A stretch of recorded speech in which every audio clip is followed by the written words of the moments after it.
எவ்வளவு நேரம் பார்த்துட்டு இப்படியே நிப்பீங்க? New project, conference hall, please.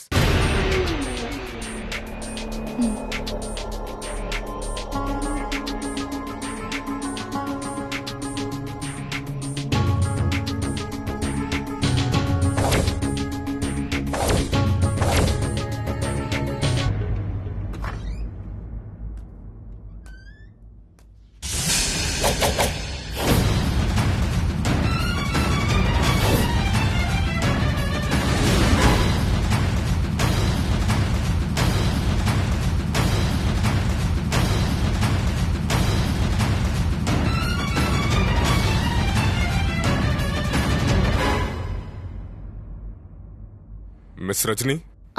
Yes, sir. I'm Rajni. Please take your seat.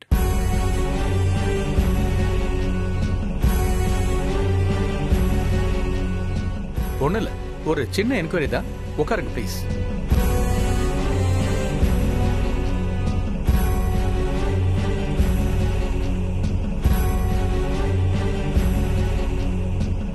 நீங்க 7-8 வருஷமா இந்த கம்பெனில வேலை செஞ்சுக்கிட்டு இருக்கீங்க இல்லையா? ஆமா சார். உங்க ரெக்கார்ட்ஸ் இது வரைக்கும் கிளீனா தான் இருக்கு. சார், என் வேலையில நான் எப்பவுமே நேர்மையா தான் இருந்திருக்கேன். ஆனா எதுக்கு இப்போ இந்த என்கொயரின்னு எனக்கு புரியல. இது வரைக்கும் உங்க பேர்ல எந்த கம்ப்ளைண்டும் வந்ததில்ல. ரெக்கார்ட்ஸ் எல்லாம் கிளீனா இருக்கு. அதனால மட்டும் நீங்க எந்த தப்பும் பண்ணலன்னு சொல்லிட முடியாது இல்லையா? சார், இவர் என்ன சொல்றாருன்னா, நீங்க எதுலயுமே சிக்காத மாதிரி தப்பு பண்ணிருக்கிறதுக்கு வாய்ப்பு இருக்குல்லன்னு கேக்குறாரு. சார்,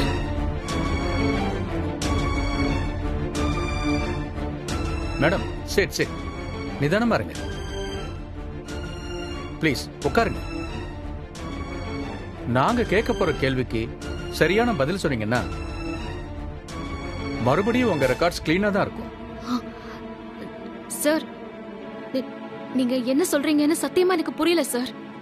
நீங்க முதல்ல உட்காருங்க. இல்ல பரவாயில்ல சார். நீங்க எந்த தப்பும் பண்ணலனா டென்ஷன் ஆக வேண்டிய அவசியமே இல்லையே. ஓகே சார், கேளுங்க.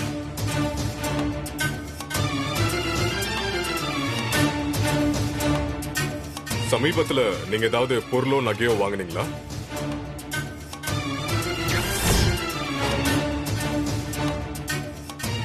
கொஞ்சம் பெரிய அளவுல, அதாவது லட்சக்கணக்கில் பணம் கொடுத்து.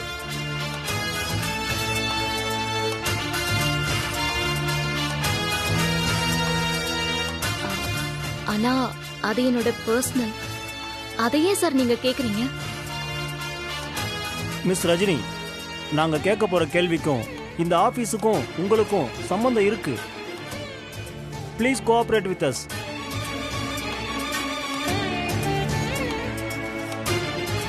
என் தங்கச்சி கல்யாணத்துக்காக நான் அந்த நகையை வாங்கினேன்.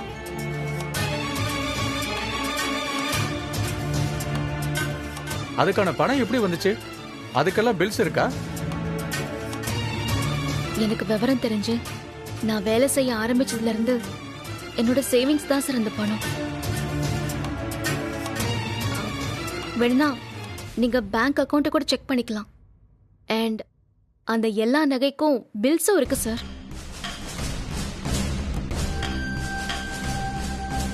ஓகே, நகையெல்லாம் எங்க வாங்குனீங்க? அண்ணாச்சி கடையில தான் சார். ஆனா அண்ணாச்சி இந்த கம்பெனியோட கிளையண்ட் இல்ல. சாரி, நான் அவர்கிட்ட ப்ராப்பரா கேஷ் பே பண்ணிட்டு தான் சார் வாங்கினேன்.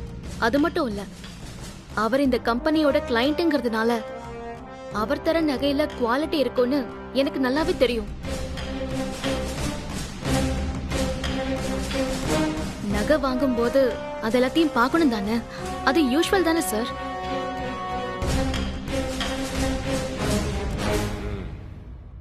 அது மட்டும் இல்ல, என் தங்கச்சிக்கு அண்ணாச்சி கடையோட நகை டிசைன்ஸ் ரொம்ப பிடிக்கும் சார். அதனால மட்டும்தான் நாங்க அவர் கடையை சூஸ் பண்ணோம். குட். ஆனா உங்களுக்கு மட்டும் ஸ்பெஷலா நிறைய டிஸ்கவுண்ட் கிடைச்சிருக்கு. அது எப்படி? இப்ப சமீபத்துல கூட 10 பவுன்ல செயின் வாங்கிருக்கீங்க, கரெக்டா?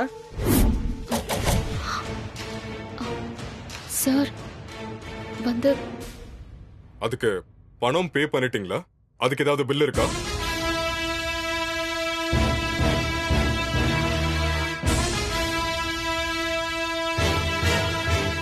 இல்ல சார், நான் பணம் கொடுத்து வாங்கிக்கிறேன்னு தான் சொல்லியிருந்தேன். பட் வீட்ல சிச்சுவேஷன் சரியில்லாதனால என்னால போக முடியல. அதான் அண்ணாச்சி வீட்டுக்கு நகையை கொடுத்து விட்டாரு. வீட்டுக்கே நகையெல்லாம் கொடுத்து அனுப்பிச்சிருக்காங்க? ஆமா. அதுக்கான பில்ஸ் இருக்கா? நான் இன்னும் அதுக்கு பே பண்ணல சார். ஆனா கேஷ் என் கையில தான் இருக்கு. ஈவினிங் பே பண்ணிட்டு பில்ல வாங்கிக்கலாம் தான் வந்தேன்.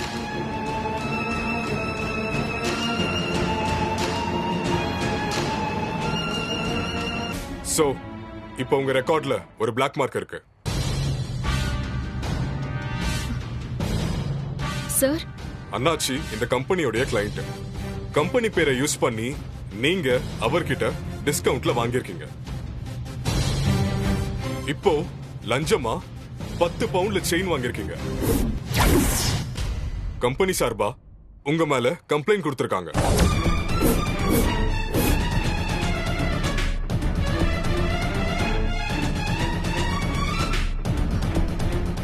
சார், இது ரொம்ப அபாண்டமான பழி சார். சத்தியமா நான் அந்த மாதிரி எதுவும் பண்ணல சார். பட் உங்ககிட்ட சரியான பதிலோ ஆதாரமோ இல்லையே. We can't do anything. Company பேரை தவறா யூஸ் பண்ணதுக்காகவும் நீங்க லஞ்சம் வாங்கின குற்றத்துக்காகவும் உங்களை அரெஸ்ட் பண்றோம் ரஜினி.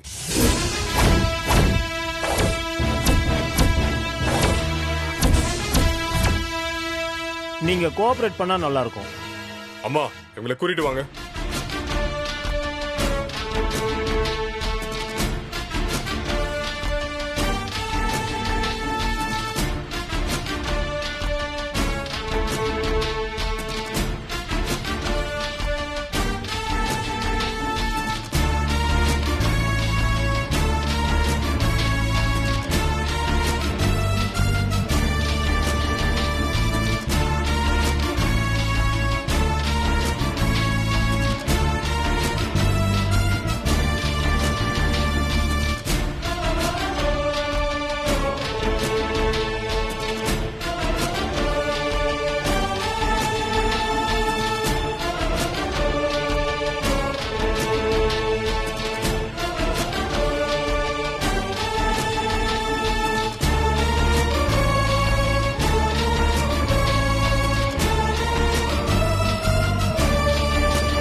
எல்லாமே அண்ணாச்சி சொன்ன மாதிரி தான் பண்ணிருக்கோம். கான்செப்ட்டுக்கும் அண்ணாச்சி ஓகே சொல்லிட்டாரு.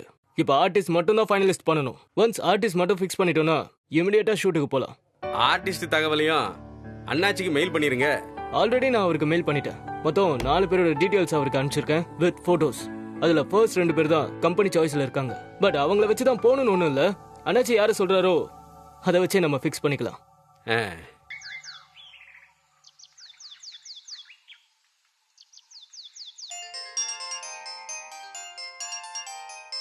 அண்ணாச்சி தான் கால் பண்றாரு. அண்ணாச்சி சொல்லுங்க. அண்ணாச்சி எங்க இருக்க? ரஜினி ஆபீஸ்ல தானே? ஆமா அண்ணாச்சி, அங்கதான் இருக்கேன். உன் வாட்ஸ்அப்ல ஒரு போட்டோ அனுப்பியிருக்கேன். அதே மாதிரி 10 பவுன்ல ஒரு செயின் உடனே வேணும். 10 பவுன் தானே? உடனே பாத்துறேன் அண்ணாச்சி. இந்த வேலையை முடிச்சு கிளம்பிடுறேன். அந்த வேலையை அப்புறமா வந்து பாரு. முதல்ல போய் 10 பவுன்ல செயின் அதே மாதிரி ரெடி பண்ணி உடனே ரஜினிகிட்ட கொடுக்கணும். ரொம்ப அவசரம்னு கேட்டாங்க. இத இப்ப கிளம்பிடுறேன். உடனே செயினை கொண்டு போய் ரஜினி மேடத்துல கொடுத்துடுறேன். சரிங்க அண்ணாச்சி. சார்வால் தப்பா நினைச்சுக்காதீங்க. கொஞ்சம் அவசர வேலை. முதல்ல அதை முடிச்சிட்டு அப்புறமா இதை பார்த்தா போதும்னு சொல்லிட்டாரு.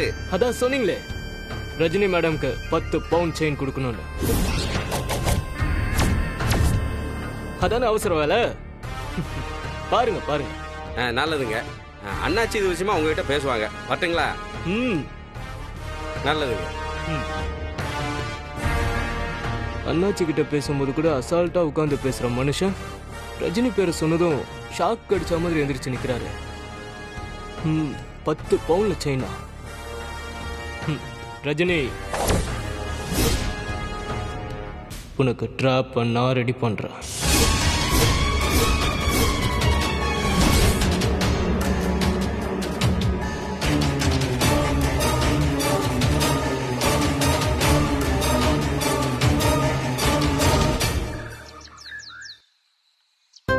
இத பாரு, ராதிகா இந்த வீட்ல நல்லா பழகுற வரைக்கும் நீதான் அவளை பாத்துக்கணும். எங்களை விட அவ உன்கிட்ட தான் நல்ல மனசு விட்டு பேசுவா. நான் பேசுறேன் அத்தை, இவர்தான் பேசவே மாட்டேங்கிறாரு. அவன் எப்பவுமே அப்படிதாம்மா, ரொம்ப பேச மாட்டான். நீதான் அவனை பேச வைக்கணும். சரி, நீங்க 2 பேரும் பேசிட்டு இருங்க, நான் போய் அப்பாக்கு மாத்திரை கொடுத்துட்டு வந்துடுறேன். சரி அத்தை. எக்ஸ்கியூஸ் மீ, உள்ள வரலாமா?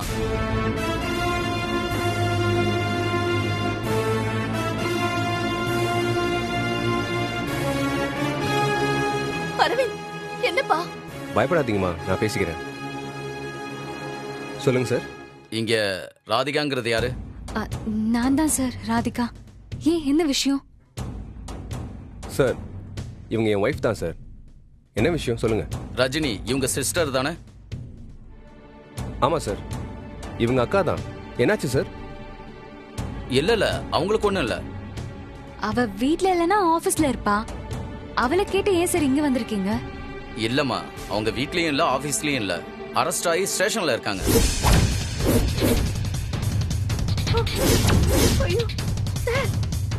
சார், என்ன சார் சொல்றீங்க? அவங்களையும் அரெஸ்ட் பண்ணிருக்கீங்க? சார், உங்க ஒய்ஃபுக்கு 10 பவுன்ல செயின் போட்டாங்களா? ஐயோ ஆமா சார், எங்களுக்கு இப்பதான் ரீசெண்டா கல்யாணமே ஆயிருக்கு. நேத்து தான் தாலி பிரிச்சே கோத்திருக்கோம். ஆனா அதுக்கும் அவளுக்கும் என்ன சார் சம்பந்தம்? இது எங்க அப்பா போட்ட செயின். இல்ல மேடம், அந்த செயின் அண்ணாச்சி கடையில லஞ்சமா ரஜினி வாங்கின.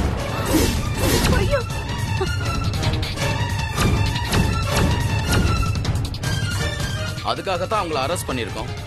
இப்ப அந்த செயினை வாங்கிட்டு போக தான் வந்திருக்கோம். என்ன சார் சொல்றீங்க? முதல்ல போய் நல்லா விசாரிங்க. அவ லஞ்சம் வாங்கினாலா இல்லையாங்கிறதுலாம் எனக்கு தெரியாது. ஆனா இது எங்க அப்பா எனக்கு போட்ட செயின். மேடம், நாங்க எல்லா விசாரணையும் முடிச்சிட்டு தான் ரஜினியை அரெஸ்ட் பண்ணி வச்சிருக்கோம். அந்த செயினை கொடுங்க. சார், நேத்து தான் தாலி பிரிச்சு கோத்திருக்கோம். இன்னைக்கு வெள்ளிக்கிழமை அதுமா வீட்டுக்கு வந்து தாலியை கழட்டி கொடுன்னு கேக்குறீங்க? ராதிகா, கொஞ்சம் பொறுமையா இருமா. அத்தை, என்னத்த பொறுமையா இருக்கிறது? இவங்க தப்பா விசாரிச்சுட்டு வந்து இங்க வந்து ஏன் தாலியை கேக்குறாங்க? பொறுமையா சொன்னாதான் கேட்க மாட்டேங்கிறாங்களே. ராதிகா, நீங்க சும்மா இருங்க. என்னால தாலி செயின் எல்லாம் கழட்டி கொடுக்க முடியாது. நல்ல நாள் அதுமா, இப்படி எப்படி சார் உங்களால கேட்க முடியுது? இங்க பாருங்க, வெள்ளிக்கிழமை செவ்வாய்க்கிழமை சென்டிமெண்ட்லாம் உங்களுக்கு மட்டும்தான், போலீஸ்காரனுக்கு எதுவும் கிடையாது. இதே பிரச்சனை என் வீட்டுல நடந்தாலும் இதேதான். நீங்களா செயினை கொடுத்தா வாங்கிட்டு பேசாம போயிடுவோம். தர முடியாது சார். என்ன சார் பண்ணுவீங்க? ரஜினி லஞ்சம் வாங்கினதுக்கு நீங்களும் உடந்தன்னு உங்களையும் அரெஸ்ட் பண்ணி ஸ்டேஷன்ல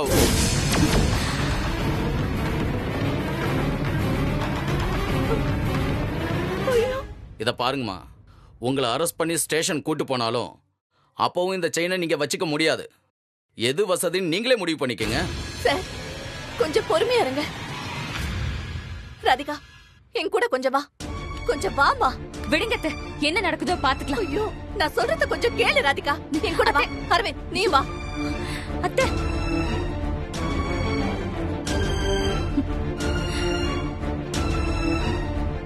அத்தை, அத்தை என்ன பண்றீங்க? ராதிகா, நீ கொஞ்சம் அமைதியா இரு. அமைதியா இரு. அத்தை,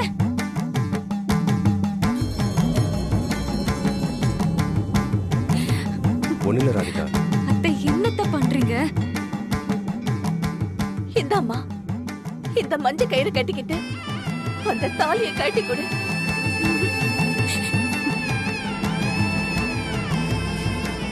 அம்மா சொல்றாங்கல்ல, வாங்கிக்கோ. இத பாரு, என் மகனும் மகளும் போலீஸ் ஸ்டேஷன் போனதே போதும். என் மருமக நீயும் போக வேண்டாம். மாமாவுக்கு தெரிஞ்சா ரொம்ப மனசு கஷ்டமாயிடும். இந்தா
அரவிந்த்,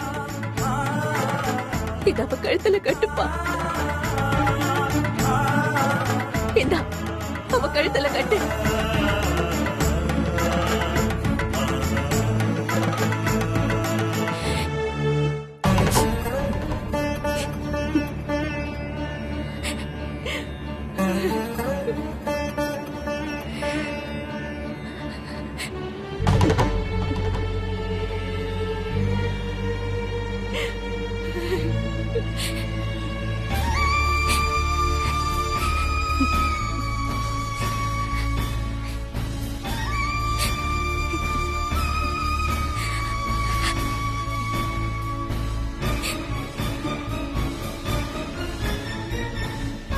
இந்தப்பா, இத கொண்டு போய் கொடுத்துடு. கொடுத்துடு அரவிந்த். நமக்கு எந்த பிரச்சனையும் வேண்டாம். 10 பவுன் இல்ல 15 பவுன்ல கூட ராதிகாக்கு தாலி செயின் வாங்கிக்கலாம். இந்த பிரச்சனையை இதோட முடிச்சு விட்டு இந்தா கொடுத்துடு.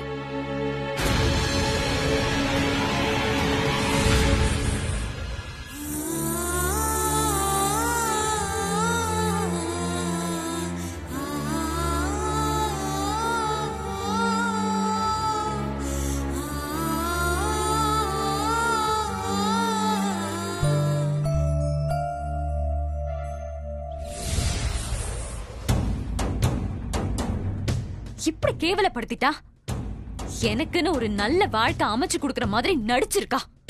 ஆனா மனசுக்குள்ள என் மேல அவ்வளவு பொறாம. இவெல்லாம் என் கூட பிறந்தவளா? போலீஸ்காரங்க சும்மா விட்டாலும் நான் இவள சும்மா விட போறதில்ல.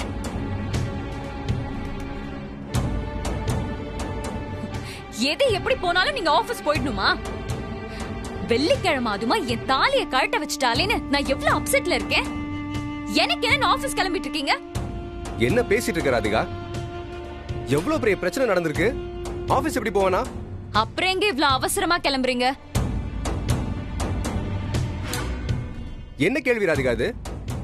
ரஜினி அரெஸ்ட் பண்ணிருக்கோன்னு போலீஸ் வந்து சொல்லிட்டு போயிருக்காங்க. அதுக்கா போய் என்ன ஏதுன்னு பார்க்க வேணாமா? அவங்கள கூட்ட வர வேணாமா? உங்க பொண்டாட்டி கழுத்துல நீங்க போட்ட தாலிய கழட்டிட்டு போயிருக்காங்க. அதுவும் அவளால. நீங்க அவளை பார்க்க கிளம்பிட்டு இருக்கீங்களா? உங்களுக்கு கொஞ்சம் கூட இந்த வெக்கம், மானம், சூடு, சொரணெல்லாம் இல்லையா? சும்மா கத்தாதீங்க. அவ லஞ்சம் வாங்கின கேடு கட்ட பொழப்புக்கு போலீஸ் அவளை அரெஸ்ட் பண்ணிட்டு போயிடுச்சு. நீங்க எதுக்கு இப்படி கடந்து பதறீங்க? அவங்க கூட பிறந்த அக்கா ராதிகா. அதேதான் நானும் சொல்றேன். அவ ஏன் கூட பிறந்தவ. எனக்கே அவளை பிடிக்கல. எனக்கே அவ வேண்டாங்கிற. உங்களுக்கும் அவளுக்கும் என்ன சம்பந்தம்? ராதிகா, அவங்க லஞ்சம் வாங்கினது இன்னும் ப்ரூவ் ஆகல. நாம தான் போய் என்ன ஏதுன்னு கேட்டு உதவி பண்ணணும். நீ ஏன் இப்படி பேசுற? நீங்க ஏன் இப்படி பேசுறீங்க? அவ மேல அப்படி என்ன உங்களுக்கு சாஃப்ட் கார்னர்?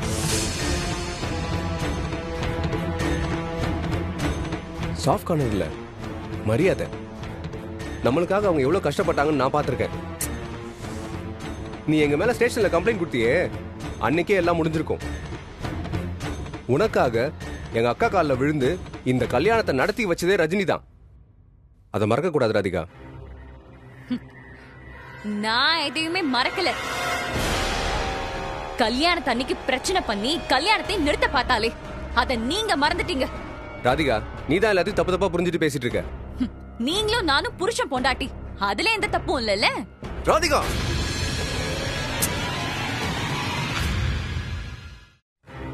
அப்போ அவ எனக்கு வேண்டாதவனா, உங்களுக்கும் அவ வேண்டாதவ தான். நீங்க ரஜினிய பார்க்க போக கூடாது. அவ எக்கேடு கெட்டு தொலைஞ்சாலும் எனக்கு எந்த கவலையும் இல்ல. நீங்க அவளுக்காக ஏதாச்சும் செஞ்சீங்கன்னு தெரிஞ்சது,